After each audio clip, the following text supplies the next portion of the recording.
So, you're getting ready for the DELF A2 French exam? Yeah, it can feel like a huge, overwhelming thing, but honestly, it doesn't have to be. In the next few minutes, we're going to break down every single part of the test: speaking, listening, reading, and writing. I'm going to give you a super clear roadmap so you can walk into that exam feeling totally confident. All right, let's get started. Okay, so here's our game plan. First up, we're diving straight into the speaking test. You know, the part that usually makes everyone's palms sweat. Then we'll get into the listening and reading skills. After that, we'll master the writing test. And you're definitely going to want to stick around to the end because I've got a simple daily practice plan that's going to pull all of this together for you. All right, let's jump in. Section 1, the speaking test, or as they call it, the production orale. Now, I know, for a lot of people, this is the scariest part of any language exam. But here's the secret to the DELF A2. It's not some random surprise interview. It's actually a super structured test, and it's just designed to see if you can handle basic everyday chats. That's it. See, the whole thing is broken down into 3 really simple, predictable parts. You're going to start with a personal intro, then you'll do a quick role-play dialogue, and you'll finish up by describing something and giving your opinion. Super straightforward, right? Let's take a look at what each of those actually means. So, task 1 is just your personal introduction. The examiner will probably say something like, "Présentez-vous," which literally just means introduce yourself. In this example with Anna here, it's perfect. She says, "Hello, my name is Anna, I'm 24, I'm Italian, and I live in Lyon." You could also throw in your job or a hobby. The whole point is just to get those basic facts out there nice and smooth. Up next is task 2, the role play. And really, this is just you handling a simple, real-world situation. You know, like making a doctor's appointment. The phrases here are golden examples. Je voudrais prendre un rendez-vous. I'd like to make an appointment. And lundi matin si possible. Monday morning if possible. That's all it takes. You just need to be direct, be polite, and be clear. And the final part of the speaking test is what they call a monologue. But don't let that word scare you. It's just you describing a topic and sharing your thoughts on it. They might ask about your favorite movie, for instance. The most important thing here is to give your answer a little bit of structure. So start with simple phrases like j'aime, I like. Then explain why with parce que, because. And you can even throw in a selon moi, in my opinion. Using a simple formula like that shows the examiner you know how to organize your ideas. Okay, so we've tackled speaking. Let's move on to the comprehension skills, which are listening and reading. For both of these sections, your main job is really simple. Just understand the information that's being given to you. The way you do it, though, is a little bit different for each one. And here's the main difference, right? For listening, you've got to understand the audio as it's happening, right there on the spot. But for reading, well, you've got the text right in front of you. Your job is just to scan it and find specific little details.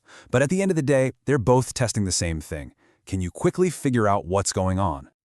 So, what kind of stuff are you actually going to be listening to? Well, think about short, everyday audio clips. It could be a train announcement at the station, a quick clip from the radio, or maybe a voicemail. The themes are always going to be about daily life, things like transportation, family, food, all the usual stuff. And it's pretty much the same story for the reading section. You're going to be looking at short, real-world things. We're not talking about long, complicated articles here. No way. Instead, you'll see things like emails, advertisements, maybe a restaurant menu, or a public notice. And all you have to do is find the key piece of information, like what's the price, what time does it start, or where is it? Okay, time to tackle the writing test, the Compréhension Écrite. And guess what? Just like the speaking test, it's broken down into a couple of short, totally manageable tasks. No surprises here. So, for task number 1, you're writing a really short, simple message. Think like a quick email or a postcard. The goal is just to get a message across. But for task number 2, you'll write something a little bit longer, a little more descriptive. You might talk about your weekend, or a friend, or a place you went to. Now, pay attention to the word count for this first one. It's only 40 to 60 words. That's it. This is not the time to write a beautiful novel. Nope. It's all about being clear and efficient. Just communicate the information you need to, and that's it. You're done. And for the second task, the word count bumps up just a little bit to 60 to 80 words.